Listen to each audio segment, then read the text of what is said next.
चल रहा है सब? ये क्या हाल बना रखा है? हाँ, साफ करो, साफ करो, साफ करो, तो साफ करो।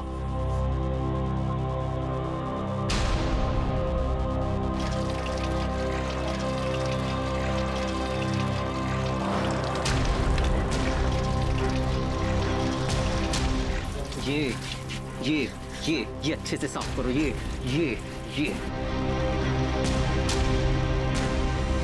एक दिन सारे बदले एक साथ लिखूंगी।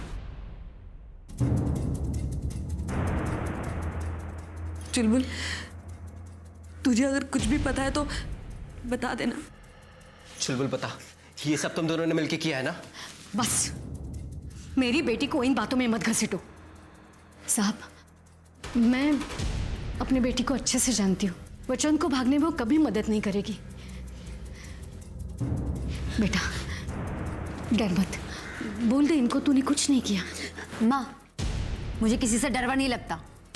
सब मुझे ना ये बिल्कुल भी अच्छे नहीं लगते। मुझे क्या, पूरे घर में पूरे स्कूल में कोई इन्हें पसंद नहीं करता। खुद तो कुछ कर नहीं सके और अपना फ्रस्ट्रेशन दूसरों पर निकालते हैं। अच्छा ये बताओ, 14 तारीख को सुबह 10 से 1 के बीच में तुम कहाँ थे? तुम्हारे स्कूल में हमने पता किया है तुम वहां नहीं थी। सर मैं आपको बताती हूँ, लेकिन इन लोगों के सामने नहीं।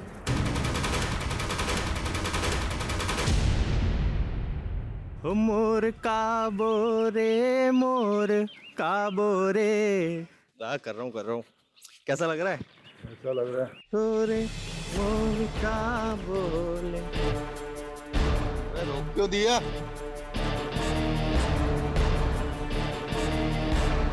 नाम क्या है तेरा? जी मनोरंजन। 14 तारीख को सुबह 9 से दोपहर 3 तक चुलबुल तेरे साथ थी? हाँ साहब, वो हम दोनों एक दूसरे को पसंद करते हैं और ये बात उसके घर में किसी को भी नहीं पता। सब मैं तो मामूली सा मसाज करने वाला हूँ और ये मेरी दुकान है। अब अगर ये बात अगर किसी को भी पता लगी उसके घर में तो वो लोग ना जाने मेरा क्या करेंगे। बहुत मुंह चल रहा था ना पुलिस के सामने। हाँ, मैं फ्रस्ट्रेशन निकालता हूँ अपनी सब पर। हाँ, लूजर तुम, लूजर। सबको बोलूंगी मैं। बोलेगी? बोलेगी? हाँ, सबको बोलूंगी, चीख का बोलूंगी, चिल्लाकर बोलूंगी, पुलिस को बोलूंगी।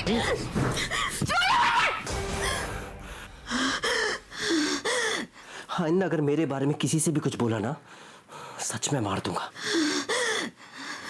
सर, अगर चुलबुल ने वचन की मदद नहीं की तो फिर किसने की? भगत, जैसा कि हमने सीसीटीवी फुटेज में देखा, वचन बड़ी आसानी से उस शख्स के साथ गया था। मतलब इतना तो पक्का है कि ये जो कोई भी था, ये बड़ा जान पहचान वाला है।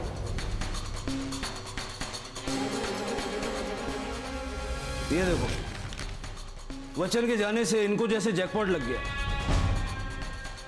भगत, कहीं ऐसा तो नहीं कि इलेक्शन जीतने के लिए ये सिंपैथी गेम खेला जा रहा हो सकता है सर, क्योंकि राजनीति का खेल तो है ही घिनौना। भगत, कोई तो होगा जिसने उसे देखा होगा। एक काम करो, वचन जहां भी रेगुलरली आता जाता था उन सारी जगहों पे फिर से पता करो। कोई ना कोई तो ऐसा होगा जिसने उसे किसी अनजान शख्स के साथ देखा हो। सर, पुलिस की थ्योरी में कई बातें निकल कर आ रही थी, लेकिन उन्हें सबसे ज्यादा शक इस बात का था कि वचन एक राजनीतिक खेल का शिकार बना है। और अगर ऐसा है तो रानी को मिलने वाला वो धमकी भरा खत किसने रखा था? और इसी बीच रानी को फिरौती के लिए एक ऐसा कॉल आया जिसके बाद उसके होश उड़ गए।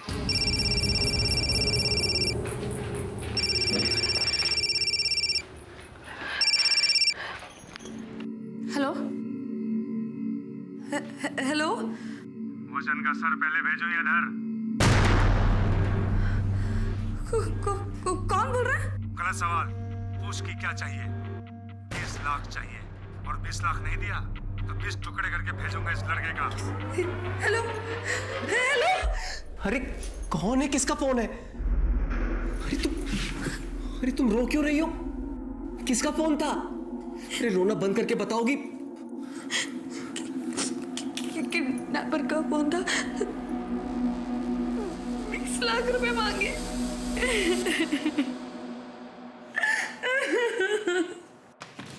सर, आपका शक बिल्कुल सही निकला।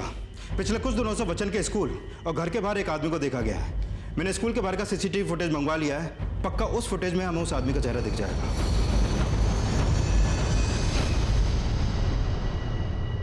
ये लो, इसे पार्टी के दफ्तर में पहुंचा देना। जाओ। क्या कहना चाहती थी?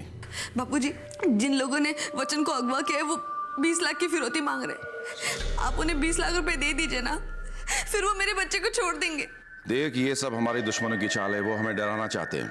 वो थक हार करके खुद ही छोड़ देंगे हमारे वचन को। थोड़ा इंतजार कर। इंतजार? किस बात का इंतजार करूं? हाँ, कि वो मेरे बच्चे को मार दे? कि आपकी राजनीति यहाँ पर और भी चमके और आपको हमदर्दी के सारे वोट मिल जाए, है ना?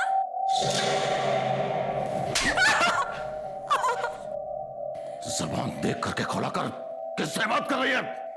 आगे से इस तरह से बोली ना तो घर से धक्के मार के बाहर निकाल दूंगा।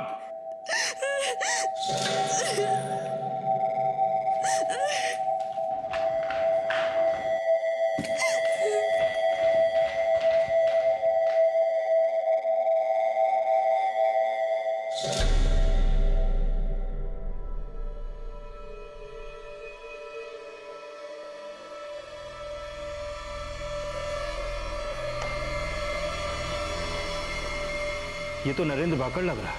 ये वही है क्या जिसके खिलाफ 2 कंप्लेंट्स ऑलरेडी हमारे थाने में है? हाँ सर, और ये संचित का खास आदमी है। भगत, इस नरेंद्र भाकड़ को इसके बिल से खोद के निकाल दो। मुझे लगता है यही हमें वचन तक ले जाएगा। सर,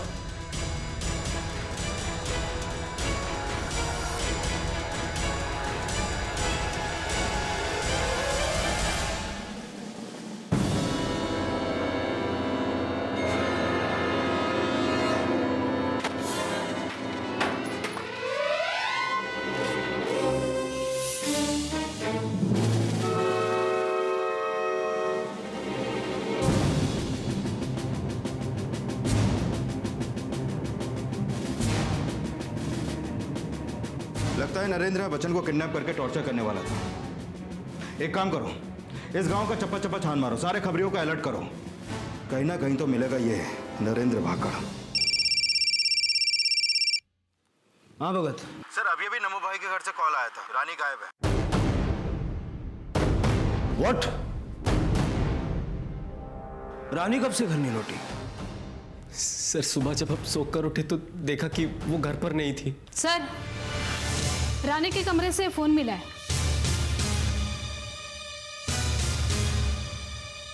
किसका फोन है? सर, ये तो रानी का फोन है। यहाँ वहां ढूंढने से कुछ नहीं मिलेगा। रानी का चक्कर चल रहा था। चक्कर? किससे? संचित से। क्या? काफी समय से मुझे शक था कि रात में रानी हम सबको जो दूध देती है उसमें कुछ मिलाती है, क्योंकि जैसे मैं दूध पीती थी झट से मुझे नींद आती थी और सुबह उठते ही सर भारी सा हो जाता था। एक रात मैंने दूध पिया ही नहीं और रानी का पीछा किया।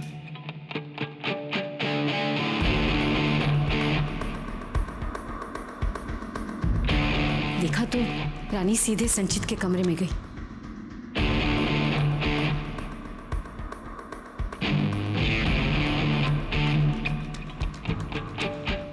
मैंने फौरन उसका वीडियो बना दिया। ये देखिए।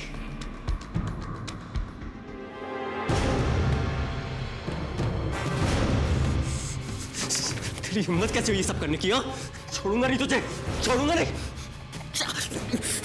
अपनी मर्दान की कहीं और दिखाइयो, वरना तुझ पे भारी पड़ेगी, समझा? लड़ने की जरूरत नहीं है यहाँ, वरना दोनों अंदर जाओगे। संचित, सच सच बता, ये माजरा क्या है? सर, ये बात सच है कि मेरा रानी के साथ अफेयर है, और ये अफेयर वचन के पैदा होता ही शुरू हो गया था। लेकिन ये अफेयर रानी ने शुरू किया था। मेरे पॉलिटिकल करियर की वजह से मैं अपनी इमेज ब्रह्मचारी की रखना चाहता था, इसलिए बाहर कहीं मैं रिश्ता जोड़ नहीं सकता था। तो मैंने रानी को इशारे किए और हमारा रिश्ता कायम हो गया। ये सच है कि वो कल रात को मेरे पास आई थी, लेकिन कल रात को मेरे पास आने की वजह उसकी कुछ और थी। संचित, मेरे बच्चे को बचा लो, वो लोग मेरे बच्चे को मार देंगे, बचा लो ना मेरे बच्चे को। लेकिन मैं वचन को कैसे बचा सकता हूँ? उन्होंने 20 लाख रुपए फिरौती की रकम मांगी। तुम मुझे 20 लाख रुपए दे दो तो वो मेरे बच्चे को छोड़ देंगे। मेरे बच्चे को बचा लो ना संचित। 20 लाख? तुम्हें ऐसा क्यों लगता है कि मैं तुम्हें 20 लाख रुपए दूंगा?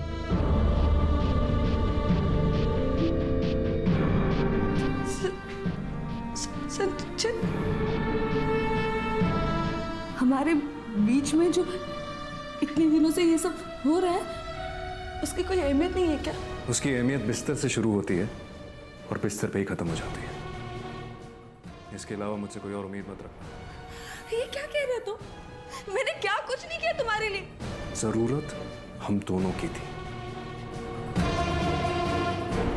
सचित, कहीं ऐसा तो नहीं कि रानी ने तुम पे दबाव बनाया और तुम्हारी ये ब्रह्मचारी की इमेज डिस्टर्ब ना हो जाए, इसलिए तुमने उसे रास्ते से हटा दिया? क्योंकि अगर लोगों को पता चल जाता तो अगले इलेक्शन में तो तुझे कोई वोट नहीं डालता। वचन को भी तुमने अपने पॉलिटिकल करियर के फायदे के लिए उठाया। देखिए, तुक्के मारने से अच्छा है कि आप जाइए और सबूत इकट्ठा करिए, जिसकी वजह से आप असली मुजरिम को पकड़ सकें। मुजरिम को कैसे पकड़ना है ये हमें तुमसे सीखने की जरूरत नहीं है। फिलहाल जा सकते।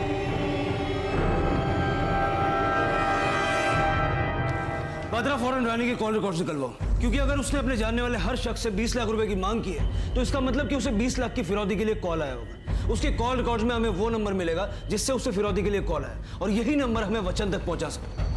साहब,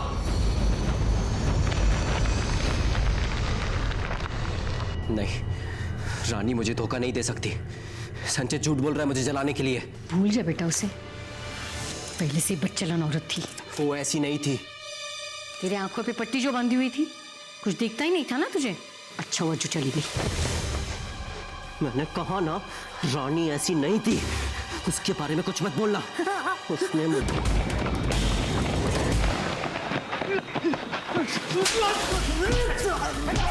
बताता हूँ सर, बताता हूँ साहब। मैंने ही उस बच्चे को उठाने की सुपारी ली थी साहब। और कौन कौन था इस प्लान में शामिल? मैं, नमो भाई और संचित। वचन का है, उसके साथ क्या किया तुमने? सर, हमारा प्लान था उसे किडनैप करने का, लेकिन जिस दिन हम उसे किडनैप करने वाले थे वो पहले ही गायब हो गया था।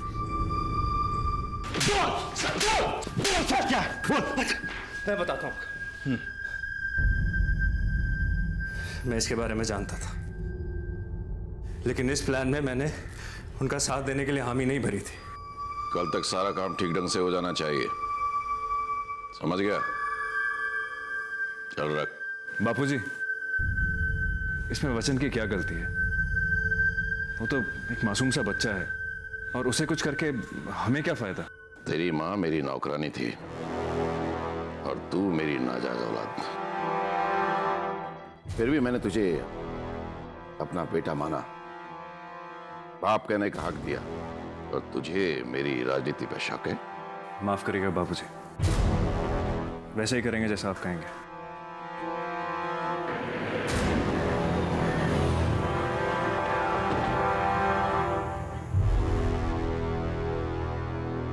आइए आइए दरोगा बाबू, आज इधर कैसे आना हुआ? आपको अरेस्ट करने के लिए। अरेस्ट? किस बात के लिए? अपने पोते वचन की किडनैपिंग प्लान करने के जुर्म में। हम जानते हैं कि उस बच्चे को आप अपने पॉलिटिकल माइलेज के लिए यूज कर रहे हैं। राजनीति का नियम ही है, कुछ पाने के लिए कुछ खोना पड़ता है। अरेस्ट करो हमने। साहब, आप लोग पीछे हटिए, वरना आप लोग भी अंदर जाएंगे। चलो। चलिए इंस्पेक्टर साहब, वैसे भी आप ज्यादा देर मुझे जेल में नहीं रख पाएंगे। जितनी भी देर आप अंदर रहेंगे हम उगलवा लेंगे वचन कहाँ है। हम नहीं जानते कि वचन कहाँ है। इससे पहले भागड़ उसे किडनैप करता, किसी और ने उसे उठा लिया था। झूठ मत बोल। किसी और को क्या फायदा वचन को किडनैप करके? देख, पता तो हम लगा ही लेंगे, बेहतर होगा कि तू ही बता दे। बोल। मैं सच कह रहा हूं, इससे ज्यादा मैं कुछ नहीं जानता।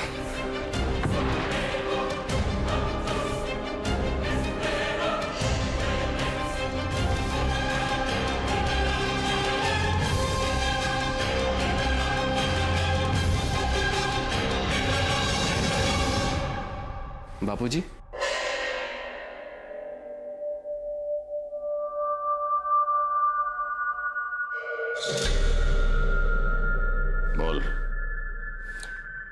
बचपन से एक इच्छा थी जो अधूरी रह गई। क्या इच्छा थी तेरी?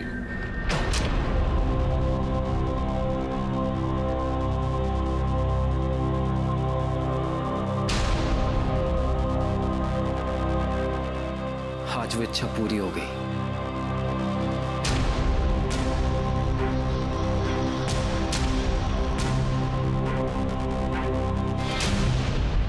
सर, हमने नमो भाई के हर अड्डे को अच्छे से छान मारा, पर वचन का कहीं कुछ भी पता नहीं चला। सर, कहीं सच में इन लोगों से पहले किसी और ने तो वचन को अगवा नहीं कर लिया?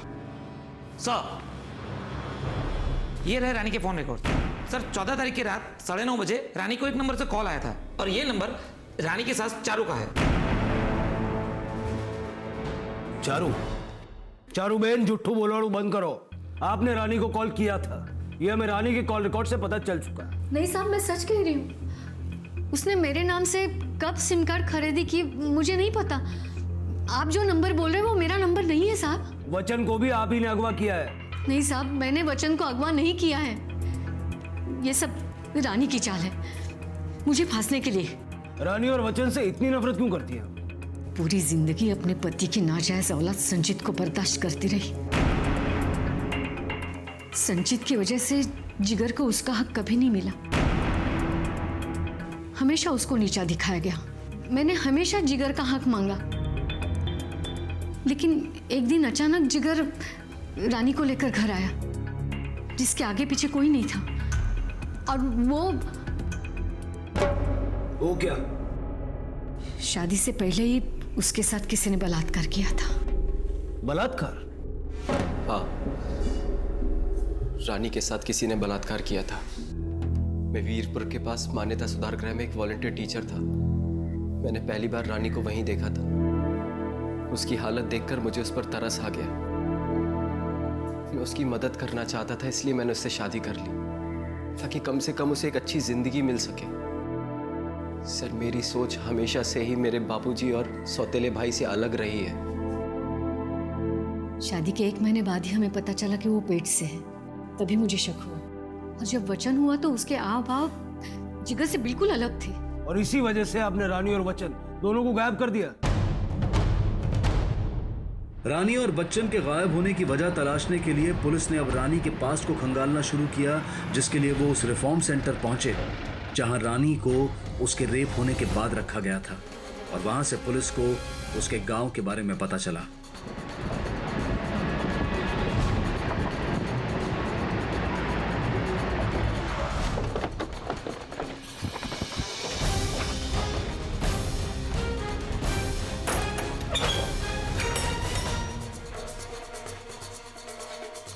आसपास के लोगों से पता करो। सर। और तुम लोग पूरा घर चेक करो। सर।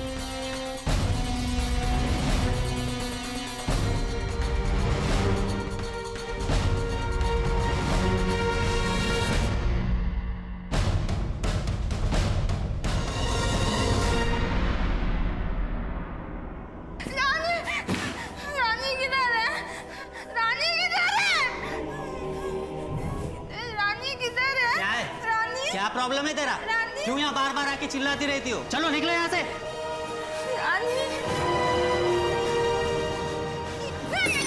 पागल लड़की, क्या कर रही है तू?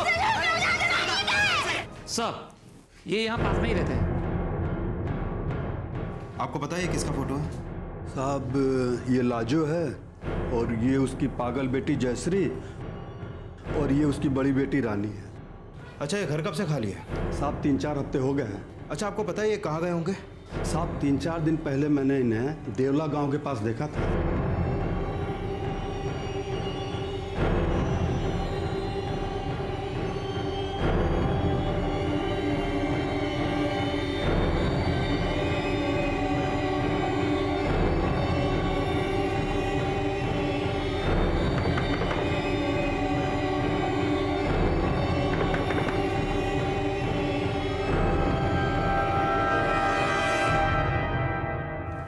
जी बोलिए। हमें रानी के बारे में कुछ पूछताछ करनी है आपसे। मुझे उसके बारे में कुछ बात नहीं करनी है। आज उसकी वजह से हमें जो तकलीफ उठानी पड़ी वो क्या कम है?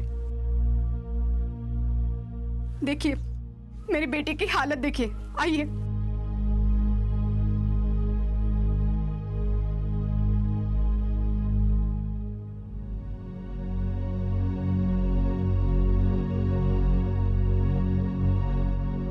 बुलाओ जल्दी। Yes sir.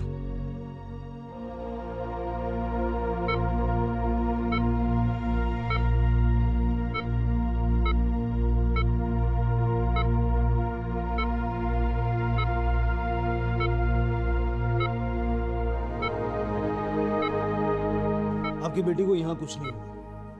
अब आप हमें शुरू से लेकर के सारी बात बताओ। साहब, हम लोग गरीब हैं। रानी और जयश्री मेरी 2 बेटियां हैं। जयश्री अपना मानसिक संतुलन खो चुकी है। कैसे कैसे करके हम दिन काट रहे हैं साहब। और एक दिन अचानक रानी के साथ बलात्कार हुआ और बलात्कार होते हुए जयश्री ने अपने आंखों से देखा। वो ऐसे भाग कर आई, सब कुछ सच सच बताती है साहब। मैं भी फौरन उसके साथ वहां भाग के गई तो देखा कि रानी के कपड़े पूरी तरह फट चुके थे। रानी के साथ इतना सब कुछ होने के बाद भी गांव वालों ने उसे गांव से निकाल दिया साहब। जयश्री ने उस आदमी का फोटो बनाया था जिस आदमी ने रानी पर बलात्कार किया था।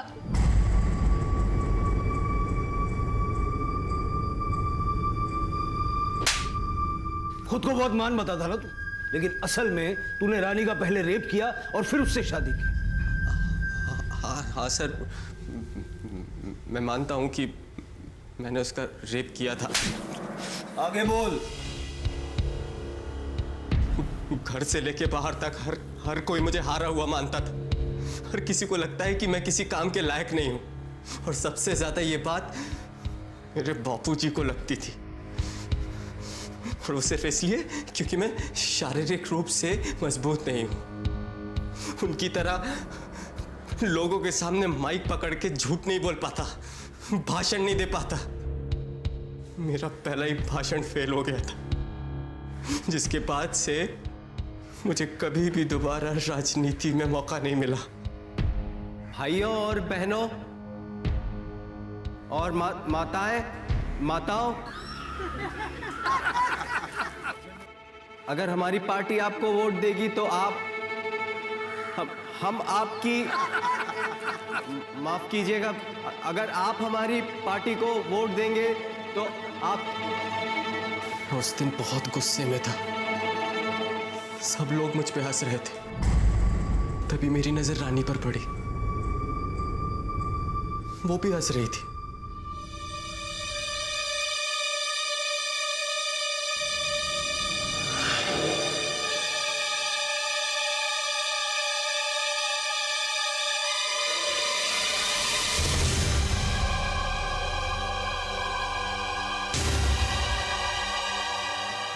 तो मैंने उसका रेप कर दिया।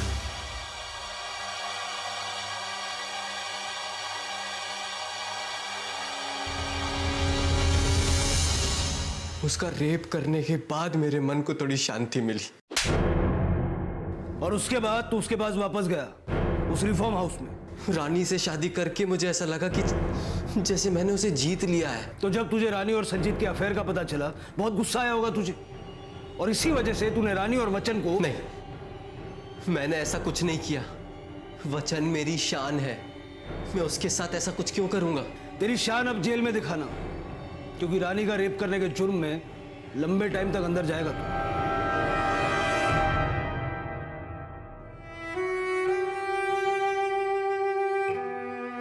इतने सालों से अपने पोते का रानी का अपमान करती रही मैं, उन्हें कोसती रही। एक मिनट सर। हेलो। क्या? ठीक है, हम पहुंचते हैं वहां पर। सर, जिस वैन में वचन को किडनैप किया गया था वो वैन हाईवे के पास एक जंगल में देखी गई है।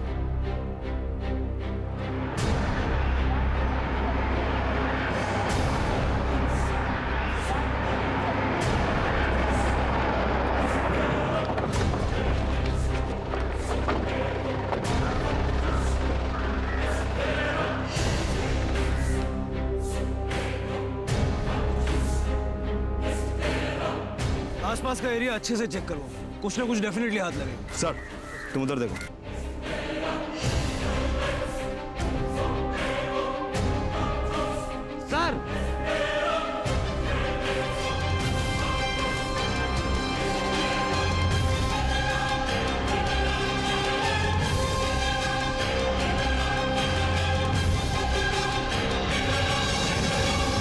सर इसके गले में तो निशान है। भगत, लेकिन चुलबुल की लाश यहाँ कैसे पहुंची? वो भी उस वैन के पास जिसमें वचन की किडनैपिंग हुई। चुलबुल का रानी और वचन के केस से क्या कनेक्शन? कहीं ऐसा तो नहीं कि इसने हमसे झूठ बोला कि वो मनोरंजन के साथ तो नहीं, कि इन दोनों ने ही मिलकर किडनैपिंग प्लान की, पर फिर मामला उलट गया और जिसके बाद। एक मिनट साहब। हेलो, क्या? ठीक है सर, ब्लू वैन का रजिस्ट्रेशन नंबर ट्रेस हो गया है। ये एक रेंटल कंपनी की गाड़ी है और पता चला है कि इस गाड़ी की बुकिंग खुद रानी ने करवाई थी। रानी ने? हाँ सर। सर हो सकता है कि रानी ने खुद वचन की किडनैपिंग प्लान की, जिसके बारे में चुलबुल को पता चल गया और फिर रानी का ये राज खुल ना जाए इसलिए उसने चुलबुल को ही रास्ते से हटा दिया। बिल्कुल हो सकता है भगत, क्योंकि अगर उस एंगल से सोचें तो जिस आदमी से रानी मिलती थी वो आदमी कोई और नहीं बल्कि मनोरंजन ही था। अगर मनोरंजन गांव से भाग गया है तो मुझे नहीं लगता कि वो ज्यादा दूर गया होगा, क्योंकि उसके पास इतने पैसे नहीं होंगे कि वो किसी बड़े शहर में जाके छुप सके। एक काम करो, आसपास के सारे गांवों में उसको सर्च करो, आई एम श्योर वो हमारे हाथ लगेगा। सर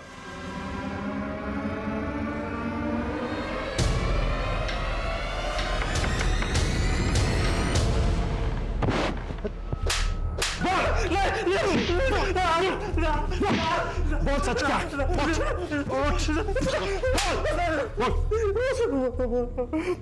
बोल तो। साहब मैं रानी से प्यार करता था, मुझे पता था कि संचित और रानी का संबंध है, लेकिन फिर भी मैंने रानी को अपने प्यार का इजहार किया और उसने मना कर दिया। किडनैपिंग का प्लान किसका था?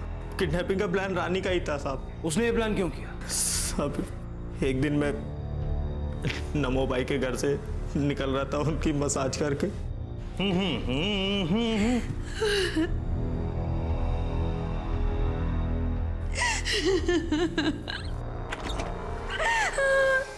क्या हुआ? तुम रो क्यों रही हो? मैं तंग आ गई हूँ जिंदगी से, तंग आ गई। मैं सिर्फ अपने बच्चे के लिए जी रही हूँ, लेकिन अब मेरे ससुर उसे मुझसे दूर कर देना चाहते। वो मार देंगे मेरे बच्चे को। कल तक सारा काम ठीक ढंग से हो जाना चाहिए। बापूजी, इसमें वचन की क्या गलती है? तू मेरी राजनीति पर शक कर रहा है? मैं तुम्हारा साथ दूंगा, मैं बचाऊंगा उसे, कुछ नहीं होगा उसे। सब उसी ने वचन को किडनैप करने का प्लान बनाया था। वचन को मार्केट से किसने उठाया? साहब वचन को मार्केट से मैंने ही उठाया था, मैं ही नीली गाड़ी में उसको लेके गया था। वचन मेरे साथ जाने में बहुत खुश था साहब, उसे ऐसा लगा कि ऐसा करके वो जिगर को सबक सिखा पाएगा। रानी भी उससे मिलने आती थी, लेकिन एक दिन जब मैं वहां पहुंचा तो वहां मुझे कोई नहीं दिखा। फिर मैं बहुत डर गया था, मैंने गाड़ी ठिकाने लगा दी। चुलबुल को क्यों मारा? साहब मैं तो पहले से ही बहुत परेशान था और वो मुझे ब्लैकमेल कर रही थी। उसे मेरे और रानी के प्लान के बारे में सब पता चल गया था और वो मुझे धमकी दे रही थी कि वो पुलिस को सब जाकर बता देगी। मुझे बहुत गुस्सा आया साहब और मैंने उसे मार दिया। किडनैप करने के बाद वचन को कहाँ छुपाया था तुमने? सब गांव के बाहर एक खंडहर है, वहां पे छुपाया था साहब।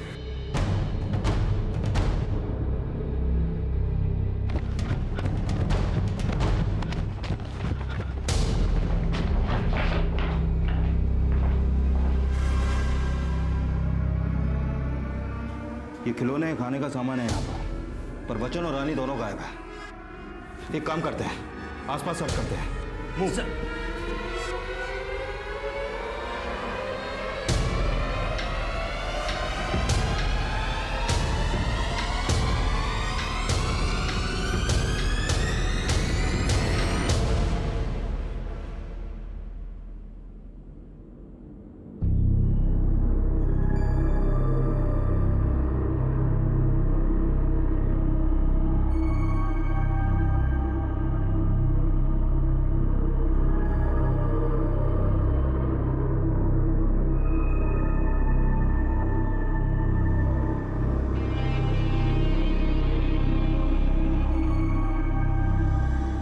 ये बच्चा पिछले 5 दिनों से अपनी माँ की डेड बॉडी के साथ था और अभी ये ये ट्रॉमा में है।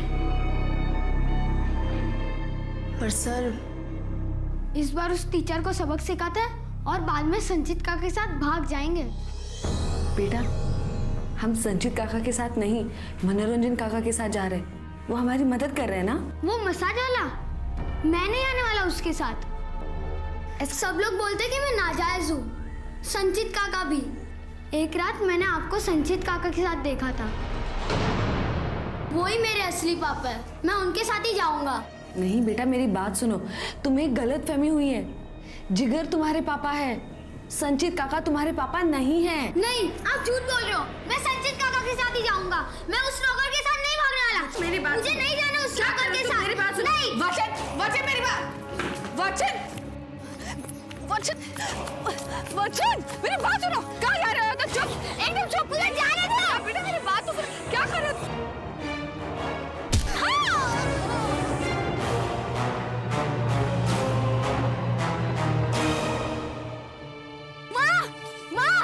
माँ उठो माँ।